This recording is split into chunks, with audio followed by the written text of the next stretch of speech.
Okay, random acts of wine. It's Christmas time. The box has arrived. Bit of rosé within, which is a wonderful thing. There's no excuse for not drinking rosé. Rosé is perfect. You can drink rosé any time of the day because it does actually work with eggs.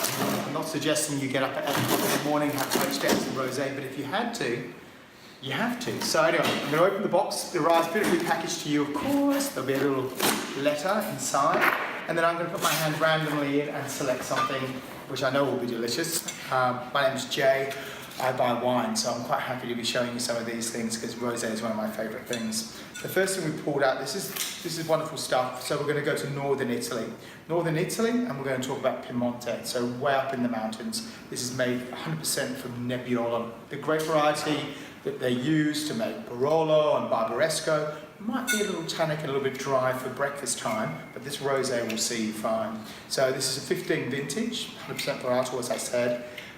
Coloration is a tricky thing with rosé, because in our minds we often think of those amber wines as being dry, but some of the coloration that comes from this particular grape varietal, they have thin skins, but they're quite tannic, gives us heaps of colour. But don't be fooled, because this is super dry. Of course, quite traditional up north in Italy, it's under cork. Now you can see in the glass now, it's looking a little bit more like that colour, that Spanish onion skin that we look for. It smells terrific. It's definitely Nebbiolo, it can be nothing else. That's dry, that's spot on. So this will work with seafood, and you could also handle a steak. Last summer, I went through tons of this at home. Nice little caramelised bit of steak action, and a Nebbiolo rosé, you can't go wrong. Here we are with random acts of wine. Put my hand in here, but I know it's a random act of rosé, so it's going to make me pretty happy. Okay, new bottle. This is great. So we know a guy called Felix who likes a little bit of rosé, as luck would have it. So when we look at things from Provence, I often think of these things in one kind of scene. I see them being same, but different. This is definitely not, because firstly, it's from Corsica. Corsica's got its own little thing going on. Grape varietals are indigenous within this. This is, if you think about Provence rosé and you think something a little bit more rugged, a bit more cha-cha-cha in its swing of its step, this is where we're going. So this is all grown on sandy soils on the east coast.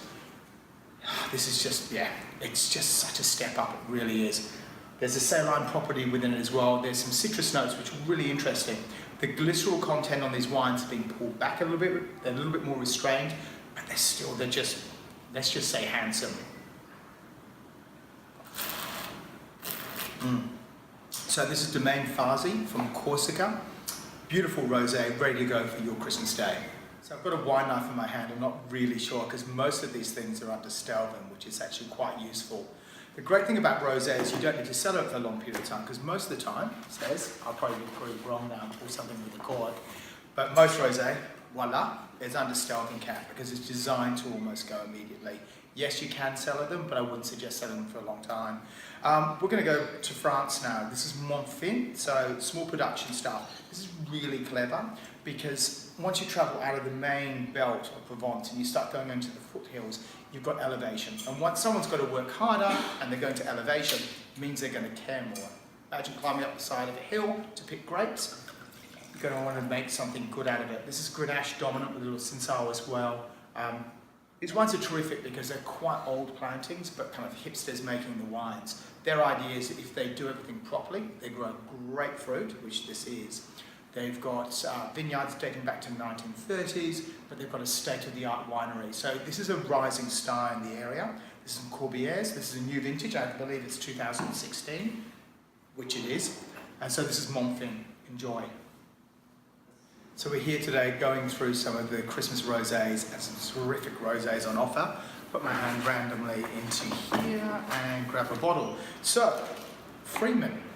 So this is one of my first love affairs with rosé. I can't even begin to imagine how many bottles of this I've drunk in my time, as it used to be my favourite splash of rosé to have lying around the bar at all times. This is 2016 from Freeman. This is Hilltops in New South Wales. So it's not an area that a great deal of people are familiar with. And also it's a varietal that most people don't know. It's Rondinella. So Rondinella is the foundation stones of the wines of Valpolicella. Now you know what I'm talking about. So they blend Rondinella and Corbieres together to make Valpols. And then they do different things to produce different styles of wine. The wonderful thing about Rondinella is that it's super uber dry. So when you look at some of these wines from Freeman over the last few years, they've got progressively drier. This is for the adventurous drinker, somebody who wants something absolutely racy rosé wines, but also has this gorgeous smokiness as well. It's super savoury, super clever stuff. It's like a wonderful attack of rosé happiness for me. So this is Rondinella, made by Freeman, 2016 rosé from Hilltops in New South Wales. Things are travelling well. Been through 4 rosés already, but you just need a little bit more rosé. So if luck would have it, the 6-pack, you should be in fine form. So I've got my hand in here, I've got a couple of things. Gorgeous. So this has got a really interesting story, so I'll try not to bang on too much about Ingrid, but she makes this wine. She was like in high finance, she was flying around the world doing various kind of business deals, and then she decided to pull back, and she went back to her grandmother's vineyard and started working with the grapes there and literally tending the vineyards herself. Everything is biodynamic and organic. It's really clean viticultural work. But what she does so well, she managed to blend wines really well. So this is Ingrid Groiss. The grape varietals are Zweigelt and Pinot Noir. I'm not sure exactly on the measures, but I know what the outcome is. The outcome is just beautiful. The wines themselves have a gorgeous textural quality. There's attention to detail to it, but there's also a little push of fruit, which is really delicious. And we're traveling to Austria, which is not a place you're normally looking for a red wine, nor would you normally be looking for a rosé. This is in a very small pocket of up-and-coming vineyards. This gorgeous wine made by Ingrid. That's really smart. That's super good rosé. I suggest maybe getting onto this earlier in the day rather than later. Surprise, surprise, it's not rocket science. We have 5 bottles in front of us and perhaps 1 bottle left inside. So I'm just going to dig in. I don't even know why I'm looking to the side. Probably not much point. Chances are, yes, surprise, surprise. This is Robert and Marcel. This is gorgeous little rosé, 15 vintage. So of course 15 was a little bit warmer for the French, but the outcome was pretty smart. Being from the Loire Valley, of course it's Cabernet Franc, 100%. That's lifted, and without being too romantic about the whole notion, when you put your nose into some of these wines, particularly this rosé, which seems quite clean, quite focused, you can definitely smell the herbs from this particular part of the world. So Loire Valley herbs, without actually being green and hard. Absolutely spot on, really clean, really fresh. Gorgeous rosé from Robert and Marcel. This is 15 vintage Cabernet Franc.